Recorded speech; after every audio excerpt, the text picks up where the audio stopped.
So I want to explain to you the steps of DNA replication, and I'm going to use this diagram that I've also posted on Haiku under week number 14. And I'm going to explain DNA replication in the 9 basic steps that occur. This is a double helix strand of DNA. As you can see, it is winded together on this end, but over here it has opened up. And the enzyme that is responsible for opening up this DNA strand is called helicase. Helicase is an enzyme that can unwind and rewind the DNA strand back up together. So this is step 1 of DNA replication, where helicase unwinds the DNA molecule.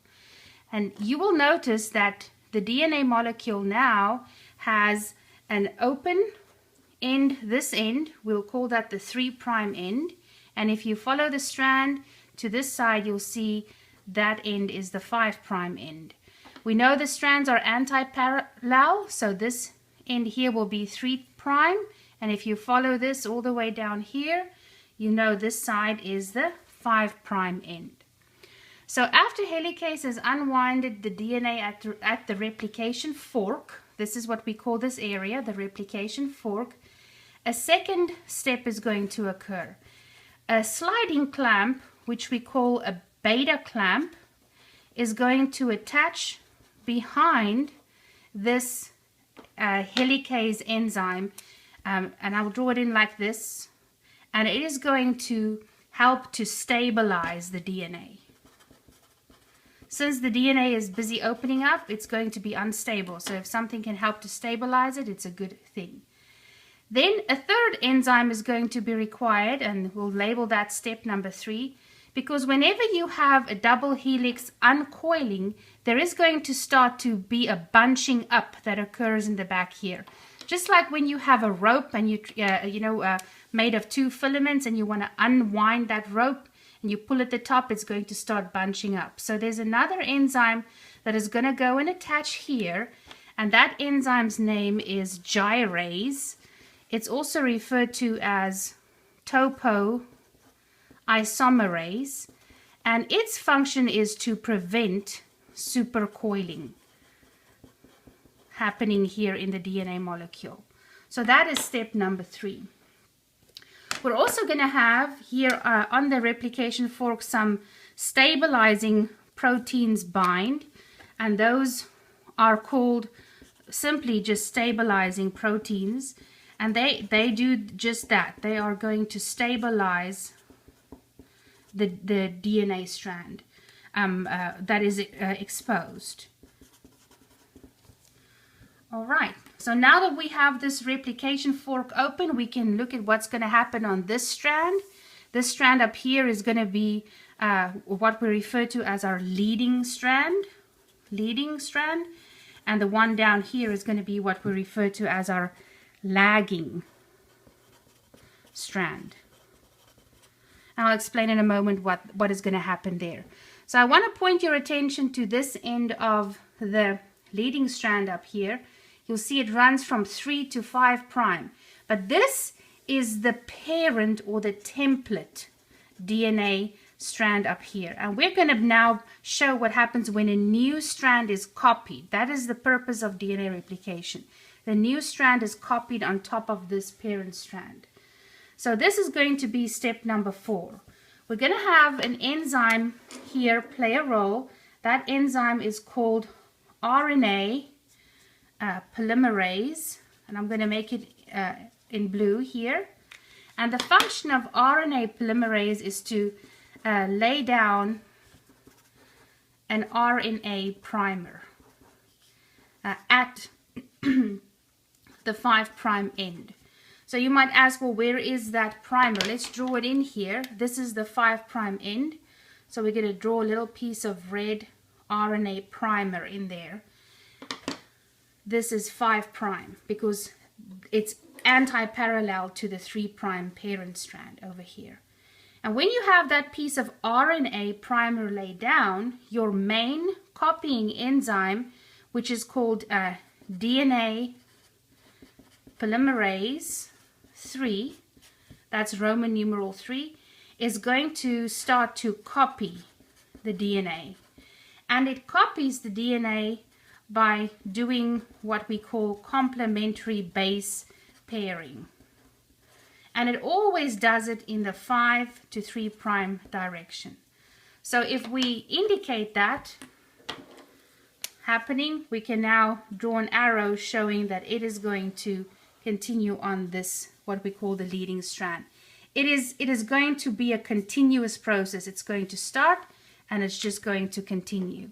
So on this leading strand, you're going to have what we call continuous replication. Now, let's look for a moment at what's happening here at the bottom, at this lagging strand. This same enzyme, the same blue one I drew up there, RNA polymerase, is going to lay down, again, an RNA primer over here.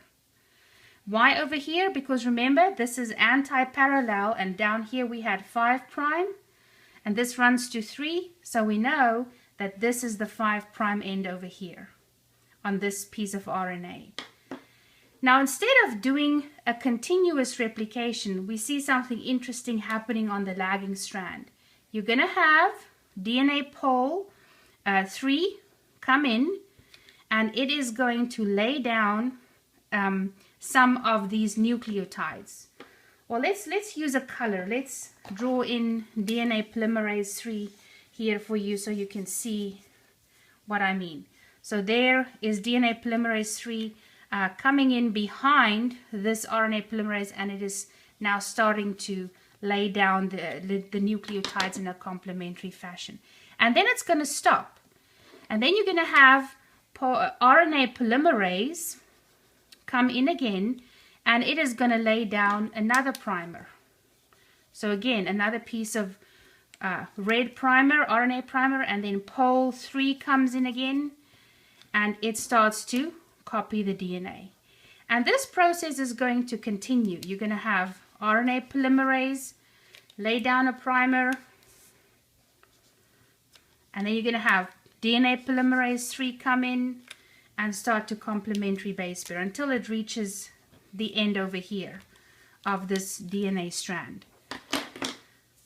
So this is not a continuous replication that is happening. You can see the difference here. It is discontinuous replication. So let me just tell you, I did put that on the diagram that I posted on Haiku. This RNA polymerase enzyme also has a second name, and that is one that's also used in your textbook. It is also referred to as primase because it's laying down that RNA primer. So when DNA polymerase is now finished bringing in these nucleotides and building a short piece of DNA, we are going to have a next enzyme come in, and I'll write that step up here. That enzyme is DNA polymerase 1. And what DNA polymerase 1 is going to do is it is going to come in, and it is going to, I'm going to use a little triangle. It is going to remove these primers. So I'm going to put the little triangle here above each primer to show you. DNA pol 1 removes the primers. And it does so in a 5 to 3' direction. And after it has done that, you need to proofread these pieces of DNA that have copied.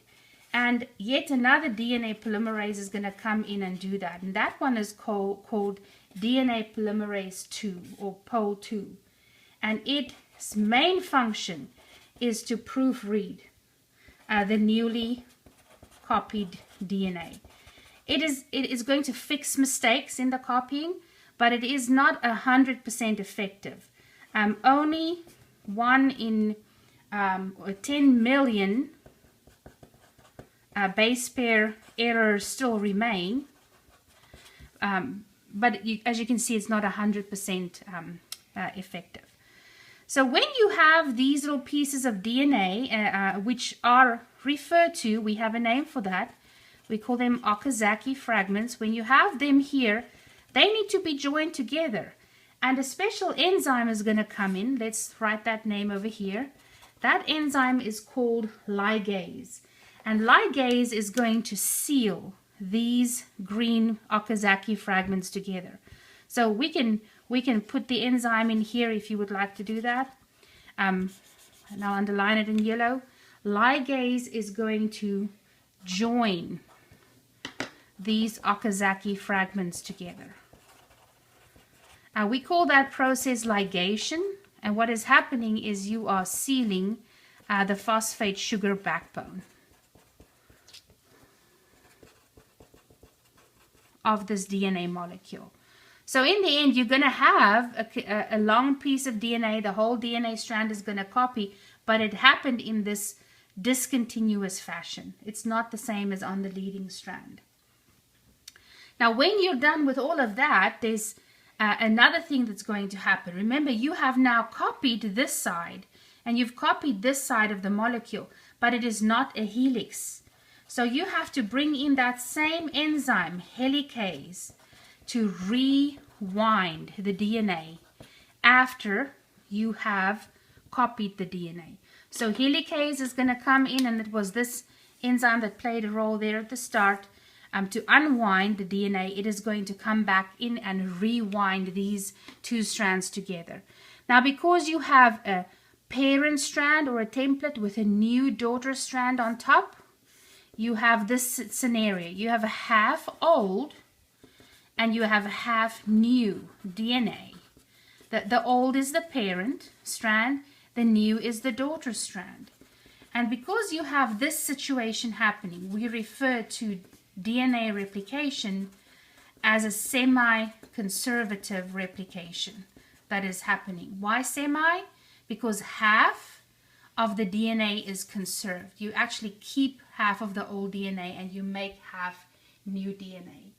So if you can describe these 9 steps that I have quickly summarized for you, and you can do it in a diagram fashion like this, I think that's the best way to answer an exam question.